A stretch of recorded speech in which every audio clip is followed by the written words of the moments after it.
Greetings, kindred. I am Voivode Maquette, and welcome back to our World of Darkness, where we have something special today. The very first episode of a new series that I plan on creating called Level by Level. Now, you will notice that Level by Level actually has several playlists on my channel, and the reason for that is because each discipline is going to be devoted a specific playlist, where we literally go level by level of the disciplines. Starting with Thin Blood Alchemy, because when we were doing the standard discipline studies, I never got around to doing Thin Blood Alchemy. I got to it, I filmed the cinematic opening, and it was just so crazy that I needed the ability to go in deeper, to spend more time on it. And some of those discipline videos were very, very long, and I really don't want to take up that much of your time, plus doing timestamps and all that other stuff, where you could literally just go into level by level, click on the specific level of a discipline that you want, and be off to the races. Now, I completely plan on putting my own spin on things. I am not just going to be reading from the book. I will be reading everything that is in the book for every single discipline. However, you will also be getting my opinions, my personal accounts, and if any of you guys have anything out there that you would like to add to a specific discipline, please put it in the comments. Even if it's not in the discipline that you're talking about, I will get to it. I try to answer every single one of my comments anyway, but if you guys could put out something that tells me your crazy off-the-wall uses of specific disciplines, specific discipline powers that is, then I would be so happy to put that in the video and give you guys a shout out. Now, that being said, the format of these playlists will be opening cinematic, and then the overview of the discipline itself, and then every video after that will be level by level, every single discipline power available in the discipline tree. So, that being said, let us start off with Thin Blood Alchemy and see what the book has to say about it. The thin blood of the later generations holds barely any power of its own, but certain thin bloods have learned to use it as a catalyst, awakening the latent power in everything from human trauma to gasoline. Born of the street drug scene and cocktail culture, as much as it was uncovered by instinct or in moldering medieval texts, Thin Blood Alchemy may be the defining art of the next millennium lick. By blending strongly resonant human blood and sometimes other substances with their own vitae, alchemists can counterfeit a wide range of powers from other disciplines and some unique powers of their own. Rumors already abound of specific elixirs that grant the ability to walk in sunlight, commune with antediluvians, and achieve Golconda. But for now, the street-level cookers have all they can do to stay out of the court's sight. Plenty of elders consider alchemy nothing but watered-down diablerie. Alchemy can counterfeit some blood sorcery powers, those that affect the caster's blood, but not rituals. The storyteller can rule any other power off limits to alchemy if they worry about game balance, or the plausibility of the fiction, and reverse themselves later if they wish, or hint at unique recipes developed in Switzerland or hidden in a Cairo library. The discipline is young, and Thin Bloods have hardly explored every possible working or tasted every possible cocktail. Now, I love the concept of Thin Blood Alchemy because it's a wild card. You have no idea what is going to come out of it. Now, in older editions, they used to say that if you were playing a Thin Blood, you had the possibility of buying disciplines that you yourself write. That if you work with your storyteller, you could come up with something that is completely new and foreign. Now, this carries on that same vein, because where there are a set number of elixirs or cocktails, as they put it, in the World of Darkness already, you're not 100% bound to those. So, what are the characteristics of thin blood alchemy? All formulae require vitae from the alchemist and human blood of the correct resonance. The resonant human blood can be stored in a blood bag or a Starbucks to-go cup for that matter. The specific amount needed depends on the degree of the donor's resonance and the storyteller's whim. In these rules, power level always refers to the level of alchemy involved, not the level of the power counterfeited with the formula. All formulae have a cost to distill and then a cost to activate. The distillation cost reflects the fact that the formulae include the alchemist's own vitae. A single rouse check. Activation cost for formula is the same as using the power normally. Free or some number of additional rouse checks. Once activated, the alchemist makes the distillation roll to determine how effective the particular mixture was. Each version of alchemy builds a different dice pool for the distillation roll. The more successes, the more effective the mixture. And then there's this wonderful little chart that I will be including right here. Some powers require their own dice rolls to take effect, or to measure the degree of success. The alchemist makes those rolls where needed, substituting their rating in thin blood alchemy for the specific discipline rating where relevant. To learn a new formula requires research time.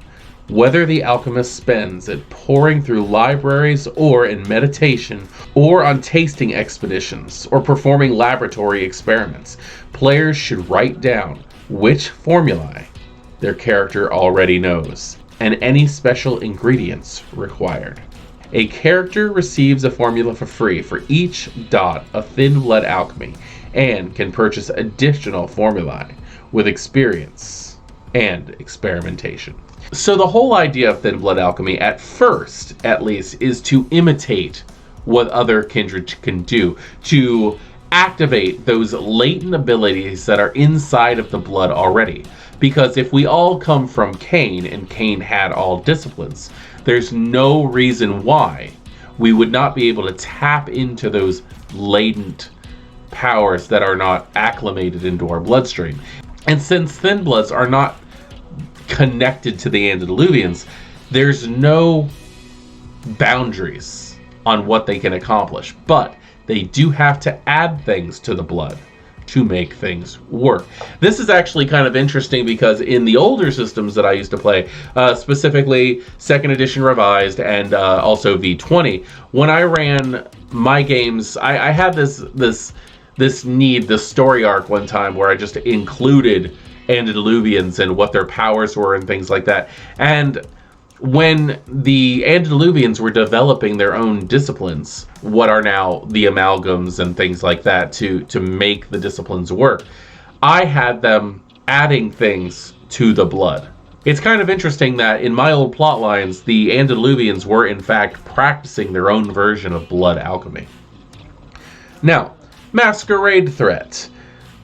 This varies as widely as the powers it counterfeits and the methods used. That makes a lot of sense. If you were going to say that it was a high masquerade threat and you were just imitating something like heightened senses, it's not really noticeable to the outside. However, to paraphrase Smiling Jack from Bloodlines, if you go out there juggling dumpsters, someone's going to notice. Blood resonance. Required for each formula and varies accordingly. Again, that makes a lot of sense. There's no reason why one specific type of resonance is really going to fulfill everything that a blood alchemist may need. Ingredients. That's another thing. The listed ingredients for each formula are suggestions. Each thin blood alchemist develops their own proprietary formulae, often writing the recipes down in code just as the medieval alchemists did. The alchemist's own blood is the only unvarying ingredient in all alchemic formulae. Although almost all of them also require human blood of a specific resonance. Cold or clotted blood can work in formula if the alchemist has enough of it.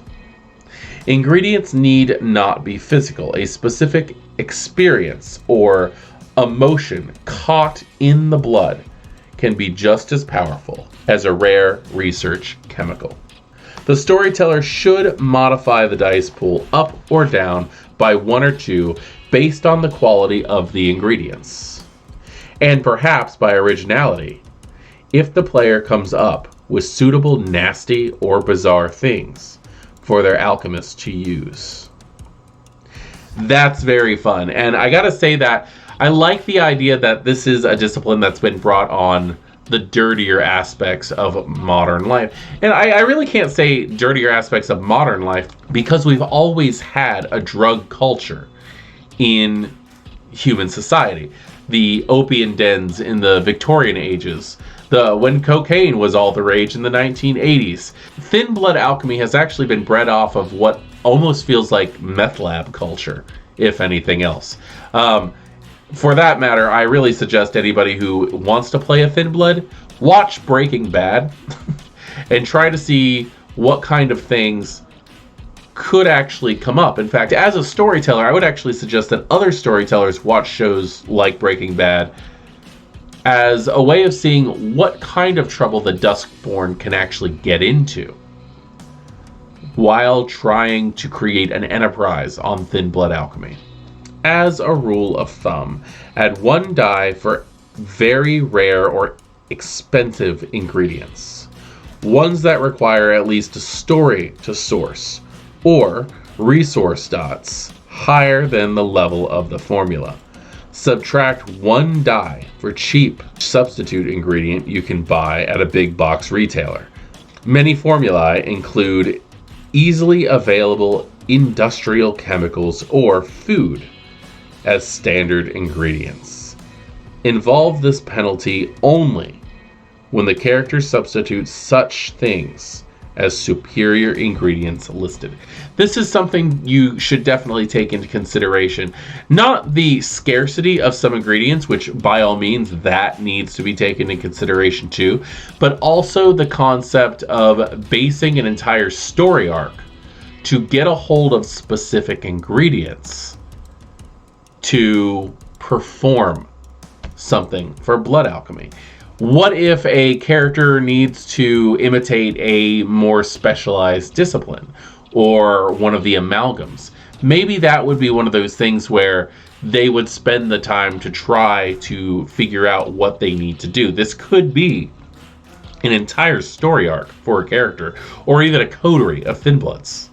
Add 1 die for very potent magical ingredients, such as unicorn horn, red mercury, human blood with dyscrasia, werewolf blood, or vitae with blood potency 2 levels higher than the level of the formula. Subtract 1 die for medical bagged blood, melted down candles from the New Age shop, or other faux magics. That's fun. I gotta say that. I like the way that the levels go up and down when it comes to this stuff. And the idea of, first off, tracking down a werewolf for anything like that. Could you imagine if you wanted to use a blood alchemy formula to recreate Shape of the Beast? The ability to shift down into a wolf, like you needed it. And you had to hunt down a werewolf and get its blood to work with that. That would be off the wall. You're going to have to track this thing down. Like, after a little while, the players are really going to have to go, is this worth it? And I think that would be very interesting. Then there's also the idea of performing it so that you make other people change. That would be interesting too. The idea of making it so that it takes an entire storyline also to collect said ingredients would make me think that you need to make it so that the player has access to this at all points in time now. They've done their work, or at least for an amount of time before they have to like restock on their ingredients. Taking the werewolf thing into consideration, what if you guys did an entire plot line on Thin Bloods trying to kidnap a werewolf and keep it? That would lead to so much trouble, and I have to say, so much fun. Add 1 die for player creativity in suggesting ingredients, especially if sourcing them gets them into trouble or otherwise advances the story. And that's exactly what I'm talking about, where you can use this to feed an existing storyline. Distillation methods. Now, Thin Blood Alchemy's level by level, you can tell, is going to be a little bit longer, specifically this video where I'm going over the basics and the overview of the discipline, because there's so much detail.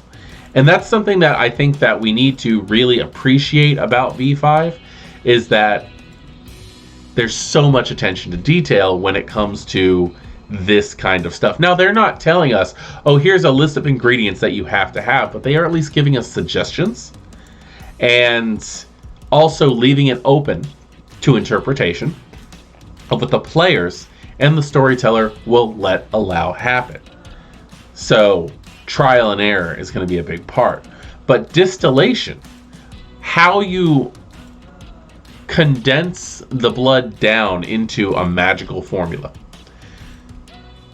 that is something wholly new to V5 and something I highly appreciate. When the first dot in Thin Blood Alchemy is gained, the alchemist chooses their method. This is the way they perform their distillation. Learning a different method means starting from scratch, essentially counting it as a separate discipline. In this case, formulae from one method do not apply to other methods, and the same formula must be learned separately for each method. That's pretty cool. I like the idea of a Thin Blood who has like the 3 different distillation types on their sheets as different methods. In fact, if anybody plays a Thin Blood Alchemist in my game, I am going to have to insist that on the sheet it says Thin Blood Alchemy, and then in parentheses it says the distillation method. Now, let's go ahead and see if I can read these without butchering it. Ananther corporis. The alchemist uses their own body as an ananthor, or alchemical furnace. This might be a biofeedback routine, the result of an initial elixir consumed at initiation, or simply intuitive understanding of how resonance interact. Ingredients usually consist of different types of resonance mixtures, requiring the alchemist to sample the blood of multiple victims to get just the right blend. The alchemist drinks the different types of resonant blood required, and the process is performed within their veins, with a distillation roll of stamina plus alchemy, together with a rouse check. Only one power can be active at a time, and new powers must be distilled before it can be activated. This usually takes at least 3 turns of concentration, during which the alchemist can do nothing else. I have to say that I think that this is probably the worst way to do this. I think that it's neat. I like the concept, but this is something that you really have to dedicate a character onto, as having this method takes time, as it just said. But also, you need to be able to run around and go, oh, I'm going to bite you, I'm going to bite you, I'm going to bite you, I'm going to... It's like those videos of those jackasses making chocolate milk in their mouth. You know, they're just like, pour the milk in, pour the chocolate in, and shake. That's pretty much what this guy is doing. Except for the fact that you're talking about more internal workings, where they're actually forcing themselves to digest, for lack of a better term, the blood in a specific way to get specific results. This is neat, but probably not as time economical as the other methods. Alright, for the next method, I'm going to guess it's called calcinatio. The alchemist uses the body of a human as the athanor, adjusting their biophysical state by means of emotional pressure and spoken incantations. Some practitioners of calcinatio use drugs on their subjects instead.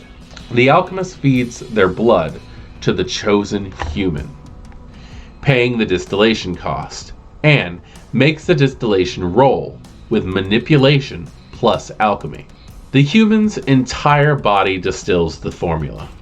The alchemist then drinks their blood to use the powers. Required hunger slate equals the power level minus 1. The alchemist can only distill 1 power per victim, though the victim retains the formula within them as long as they're kept in the same emotional state. Each power takes as long to activate as it takes to drain that quantity of blood. So, the idea of using a human body as the distillation method, as a filter, effectively, and using either emotional manipulation or drugs to force them into one or the other resonance is pretty interesting. You're basically ghouling people in the name of meth at that.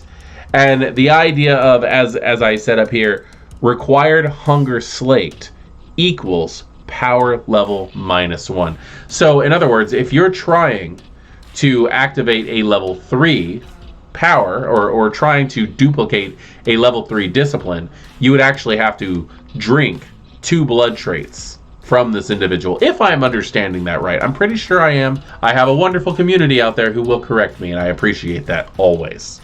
And now the final distillation method is fixatio.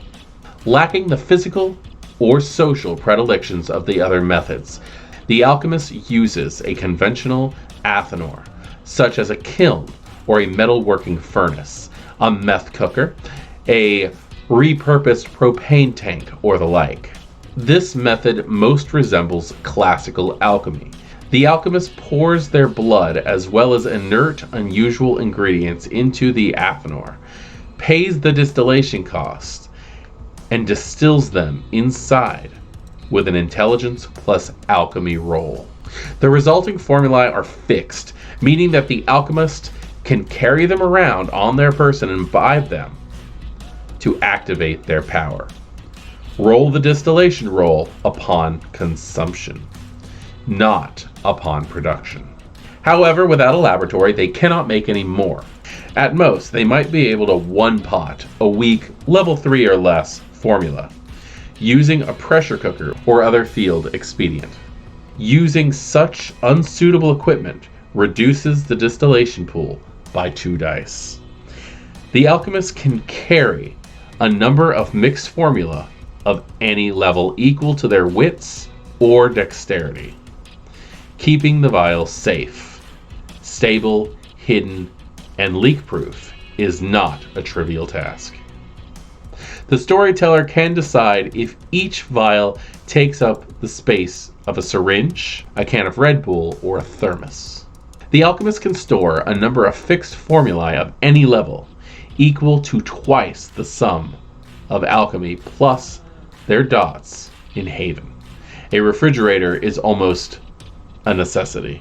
Fixed does not necessarily mean shelf stable after all. The alchemist can activate 1 power per turn. So it seems to me that everything that I've read on Thin Blood really highly suggests the story narrative. Those 3 different types of distillations might as well just be 3 different types of disciplines. And how exactly do you want to portray your Thin Blood? Are you going to be a mouth mixer, as I'm going to call it, where they like bite into different resonances and mix them together and try to force them into the different things? Are you going to be a self-infuser where you're just mixing different types of resonances inside yourself to get different effects? Are you going to use people as the furnace? Are you going to have ghouls that you have strapped to tables that you use for different reasons? Oh, this guy's strong and virile, and therefore I'm going to use him to recreate potence and celerity and things like that. Or, like, what exactly is your method on this? I personally like the last one. I like the idea of using a classical Athanor and trying to basically old world alchemy myself through this. I think that's a very, very cool idea. Now, next time, we're going to cover something a little bit more focused. The video is probably not going to be as long. The next one we're actually going to go into is what suggested levels are for Thin Blood Alchemy and how they actually work.